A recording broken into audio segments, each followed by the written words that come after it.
অনেকে না আমারে জিজ্ঞেস করে ইন্টারন্যাশনাল স্টুডেন্ট হয়ে তোমার কেমন লাগছে, তোমার ফিলিংসটা বলো।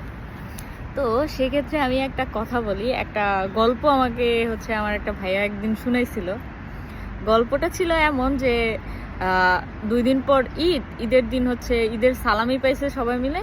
তারপর কি করছে, সবাই মিলে ঘুরতে গেছে, হালিম খাইতে যাবে 300 কিলোমিটার দূরে, মানে 300 ফিটে গিয়ে সে হালিম খাবে। এটা প্ল্যান, কারণ ওইখানের হালিম নাকি ভালো।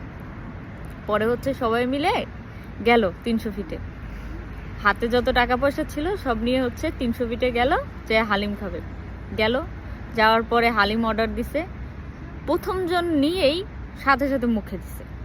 মুখে দেওয়ার পরে তার জিভটা গেছে পুইরা, ঠিক আছে। সব টাকা দিয়ে কিন্তু হালিম খাইছে তারা, হ্যাঁ। পরে পাশের যে বন্ধুটা ছিল সে জিজ্ঞেস করতেছিল, দোস্ত হালিমের টেস্ট কেমন, মজা নাকি কেমন লাগে? খা খা, তাড়াতাড়ি খা, খাইয়ে দেখ কেমন লাগে। পরে সেও খাইলো, খাইয়া তো তারও মুখ পুইরা গেছে। এখন বলতেছে, মামা তুই বললি না কেন আগে? আমি খাইছি, আমি পুড়ছি, এখন তুইও একটু পুর। পরে আর বাকি যারা ছিল তারা আবার জিজ্ঞেস করতেছিল, কিরে কেমন, খাইতে কেমন, মজা নাকি কি কেমন লাগে?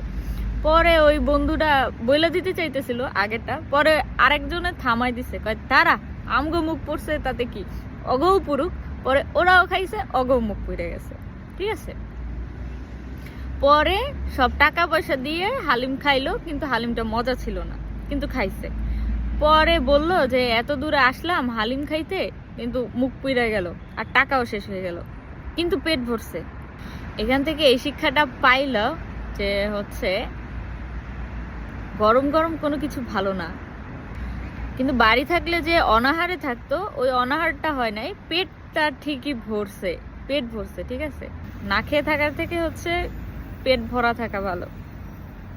কিন্তু হালিমে কিন্তু প্রোটিন আছে, কারণ হালিমের মধ্যে মাংস আছে, ডাল আছে, হালিমে প্রোটিন আছে। এটা কিন্তু স্বাস্থ্য ভালো করবে, হ্যাঁ, হেলথ ঠিক রাখবে।